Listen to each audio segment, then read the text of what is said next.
మళ్లీ రమ్మని దీంట్లో పండుటాకులు లాంటి వ్యక్తులు కొంతమంది చనిపోయారు. దాన్ని శవ రాజకీయాలు చేసే పరిస్థితి వచ్చాడు. ఇప్పుడు ఇది కూడా అయింది. వాలంటీర్స్ అందరినీ కూడా రాజీనామాలు చేయమన్నాడు.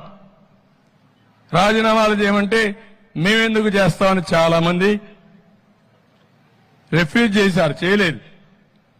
మనం కూడా అపీల్ చేశాం, మీరు రాజీనామాలు చేయొద్దండి, మీరు వాలంటీర్లుగా ఉన్నారు, ఈ వాలంటీర్ వ్యవస్థను కొనసాగిస్తామని చాలా స్పష్టంగా చెప్పాం. దాంట్లో వాళ్ళకి ఇంకా నమ్మకం వచ్చింది. వైఎస్ఆర్ కాంగ్రెస్ పార్టీకి సేవ చేయొద్దండి, ప్రజలకు సేవ చేయండి, మీకు మేము అండగా ఉంటామని వాలంటీర్లకు పదే పదే చెప్పాం. నిన్న మొన్న చూస్తే రాజీనామాలు చేయమన్నారు. ఇప్పుడు వాలంటీర్ వ్యవస్థే లేదంటున్నారు. ఇది కొత్త వార్త. అంటే నువ్వేమైనా రద్దు చేసావా? రహస్య జీవో ఇష్యూ చేసావా? సమాధానం చెప్ప. నీకు సమాధానం చెప్పకుండా వాలంటీర్ వ్యవస్థ ఉందా లేదా? లేకపోతే ఇంకో మాట చెప్పాడు, రేపు ఈ మహానుభావుడు మళ్ళా ముఖ్యమంత్రి అయి మొదటి సంతకం వాలంటీర్ వ్యవస్థ పైన పెడతా అన్నాడు. అంటే ఆ వ్యవస్థ లేనట్టే కదా. ఇన్ని రోజులు అనుభవం పోయింది కదా వాళ్ళకు. అంటే ఏంటి ఈ స్టేట్మెంట్లు? మోసం చేస్తున్నావు, దగా చేస్తున్నావు, అవకాశవాద రాజకీయం చేస్తున్నాం. ఉదయం ఒక మాట, మధ్యాహ్నం ఒక మాట, రాత్రి ఒక మాట మాట్లాడే పరిస్థితికి వచ్చావు. ఇంకో పక్క రాజీనామా చేసి పార్టీకి పనిచేయమంటున్నాడు. రాజీనామా చేసి పార్టీకి పనిచేస్తే రాజీనామా చేయకుండా పార్టీకి పనిచేయమంటున్నారు. కేసులు పెడితే ఇందులో బాగా చదువుకున్న పిల్లలున్నారు, ఎంఏలు చేశారు, కొంతమంది ఎంటెక్లు బీటెక్లు చేశారు, చదువుకొని వచ్చారు. కనీసం ఇంట్లో ఉంటాం, తల్లి తండ్రిని చూసుకుంటాం, ఒక 5,000 రూపాయలు వస్తుంది, ఒక పని ఉంటుందని చెప్పి వస్తే వాళ్ళని ఇప్పుడు తప్పుడు పనులు చేపించి కేసులు పెట్టించి ఇంకా వాళ్ళ జీవితంలో ఎక్కడ ఉద్యోగం కూడా రాదు. ఈ ఉద్యోగం పోతుంది, కొత్త ఉద్యోగాలు వచ్చే అవకాశం లేదు ఏదైనా క్రిమినల్ కేసులుంటే.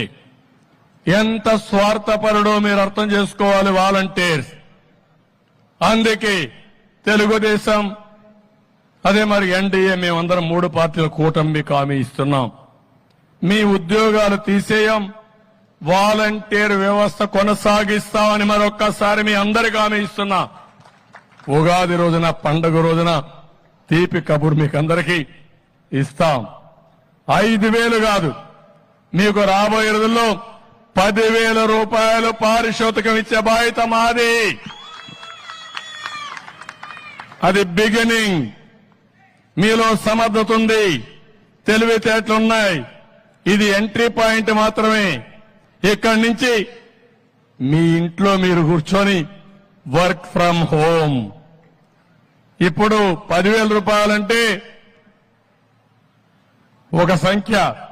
10,000 నుంచి 50,000, 1,00,000 రూపాయలు సంపాదించుకునే శక్తి, తెలివితేటలు మీకుంది. మీకు అందరికీ కూడా అందుకే చెప్పాం, నిరుద్యోగ భృతి 3,000 ఇస్తారని, వర్క్ ఫ్రం హోమ్ తీసుకొస్తామని. ఈ 2,66,000 మందిలో చదువుకున్న వాళ్ళుంటే వాళ్ళందరికీ స్కిల్ డెవలప్మెంట్ చేసి మీ క్యారియర్ బిల్డప్ చేసే బాధ్యత మాదని మరొకసారి వాలంటీర్స్ అందరికీ విజ్ఞప్తి చేస్తున్నా. ఇప్పుడు మీరు ఆలోచించుకోవాలి, తప్పుడు పనులు చేసి జైలుకు పోయి మీ జీవితాలను ఖరాబ్ చేసుకుంటారా? ప్రజలకు సేవ చేసి రాష్ట్రాన్ని అభివృద్ధి చేసి మీరు కూడా రాష్ట్ర ప్రగతిలో భాగస్వాములై మీ క్యారియర్ బిల్డప్ చేసుకుంటారా? ఈ రెండే మీ ముందుండే సమస్యలు. ముఖ్యమంత్రి చెప్పాడు మీ వ్యవస్థ లేదని, మళ్లీ వస్తే మళ్ళా సంతకం పెడతానాడు. వచ్చేది లేదు, సచ్చేది లేదు, నమ్మి మోసపోవద్దని వాలంటీర్స్ కి అందరికీ చెప్తున్నా. మిమ్మల్ని ఏమీ చేయలేరు. గవర్నమెంట్ లో ఉద్యోగం ఇస్తాం, మేము తీసేస్తామా? ఎందుకు తీసేయాలి?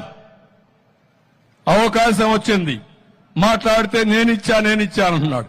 నువ్వు ఇచ్చేదేంటి? నువ్వు ఇవ్వడం ఏంటి? ఆ వ్యవహారం ఏంటి? పెన్షన్ నేనిచ్చా అంటాడు, నువ్వు ఇచ్చాడేంటి? ఎవరు కట్టారు ట్యాక్స్? మీ తాత డబ్బులు ఇది, మీ జాగీరా, మీ నాన్న ఇచ్చిన డబ్బులు ఇది. నువ్వు వ్యవసాయం చేసావా?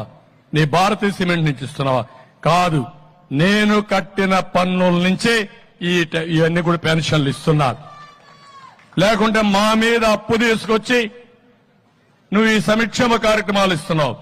సంపద సృష్టించిన తెలియనటువంటి వ్యక్తి నువ్వు, ఆదాయం సాధించలేని వ్యక్తి నువ్వు. అలాంటి వ్యక్తి ఇవన్నీ చేస్తున్నావు. నేను అదే చెప్పా, నేను అప్పులు చేయడం కాదు, సంపద సృష్టిస్తా, ఆదాయం పెంచుతా, మీ నెత్తిన అప్పుల భారం లేకుండా సంక్షేమ కార్యక్రమాలు ఇచ్చే బాధ్యత మేము తీసుకుంటాం. ఇంకా మెరుగైన సంక్షేమం ఇస్తా అని చెప్పి కూడా నేను మీకు తెలియజేస్తున్నా. అందుకే ఈ ఉగాది రోజు కోరుతున్నా, ఈ ఉగాది రోజున మీరందరూ సంకల్పం చేయాలి. ఇప్పటి నుంచి ప్రచారం చేయాలి. మంచికి మీరందరూ కూడా సహకరించాలి. దుర్మార్గుల్ని ఎక్కడికక్కడ దూరంగా పెట్టి ప్రజా చైతన్యంతో వీళ్ళకు బుద్ధి చెప్పే పరిస్థితి రావాలి. ఈ రోజు ఒక విషయం మీరు గుర్తుపెట్టుకోండి, ఇప్పటికే రాష్ట్రం మొత్తం భూగర్భ జలాలు బాగా ఇంకిపోయినాయి. జలాశయాల్లో నీళ్లు లేవు, భూగర్భ జలాలు ఇంకిపోయినాయి. ఈరోజు కర్నూలు జిల్లాలో మీరు ఒక్కసారి చూస్తే వారానికి ఒక్కరోజు నీళ్లు వస్తాయి. పెళ్లిళ్లు చేయడం, శుభ కార్యక్రమాలు చేయడం మానేశారు. ఇంకో పక్క స్నానాలు చేయడం కూడా మానేశారు. అలాంటి ప్రమాదకరమైన పరిస్థితులు వచ్చాయి. కనీసం తాగునీళ్లు ఇవ్వలేని ముఖ్యమంత్రి 3 రాజధానులు పెడతాడంట, మంచి రోజులు వస్తాయంట. 5 ఏళ్లు మనకు వచ్చింది మంచి రోజులు కాదు. అసలు నరకం అంటే ఎవరికి తెలియదు కానీ ఆంధ్రప్రదేశ్ నరకాన్నే చూశారు. ఇంట్లో నుంచి బయట పోతే, ఆ రోడ్లో ప్రయాణం చేస్తే, తిరిగి ఇంటికి పోతే శరీరం మొత్తం హోనమైపోయే పరిస్థితి వచ్చింది. లేకపోతే ఎక్కడన్నా నిత్యావసర వస్తువులు కొనాలంటే నరకాన్ని చూసే పరిస్థితి వచ్చాం. పెట్రోలు, కరెంటు ఇవన్నీ బాధుడి కింద అందరం.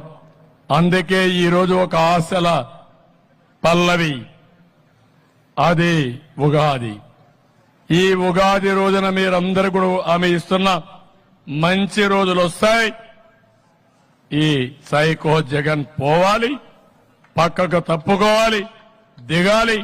అప్పుడే మనకు మంచి రోజులు. అది కూడా ఆయన దిగక్కర్లా, మనమే దించేయబోతున్నాం, ప్రజలే దించేస్తారు. అది కూడా జరుగుతుంది. అక్కడి నుంచి నూతన అధ్యాయానికి శ్రీకారం చుడతామని చెప్పి మరొక్కసారి తెలియజేసుకుంటూ, ఈరోజు మన